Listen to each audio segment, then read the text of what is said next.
ഭർത്താക്കന്മാർ സ്വയം പണയപ്പെട്ടാലും ഭാര്യ പണയവസ്തു ആക്കപ്പെടില്ല. കാരണം അതിന് നിയമമില്ല. 2 പറയുന്നത്, ഞാൻ രാജകുമാരിയാണ്, ഏകവസ്ത്രയാണ്, രജസ്വലയാണ്. എനിക്ക് മനുഷ്യാവകാശങ്ങളുണ്ട്. ആ മനുഷ്യാവകാശം ലംഘിച്ചുകൊണ്ട് എന്നെ ഇങ്ങനെ നഗ്നയാക്കാൻ പാടില്ല. 3, ഭീഷ്മരും ദ്രോണരും കൃപരുമെല്ലാം എന്താണ് ഇതിനെക്കുറിച്ച് അഭിപ്രായം പറയുന്നത് അതുകൂടി അറിഞ്ഞതിന് ശേഷമേ ശിക്ഷ വിധിക്കാൻ പാടുള്ളൂ എന്ന് പറഞ്ഞു.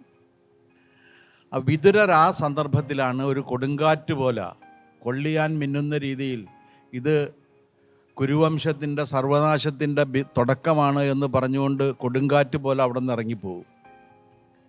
ഭീഷ്മരും ദ്രോണരും എല്ലാം തല കുമ്പിട്ടിരുന്നു.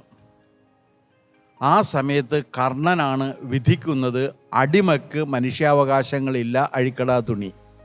അപ്പോഴാണ് ദുര്യോധനൻ അത് അഴിച്ചു ഒടുങ്ങിയത്. ഇത്ര ജുഗുപ്സ ഉളവാക്കുന്ന ഒരു രംഗം വേറെ ലോകത്ത് എവിടെയെങ്കിലും ഉണ്ടായിട്ടുണ്ടോ എന്ന് എനിക്കറിയില്ല.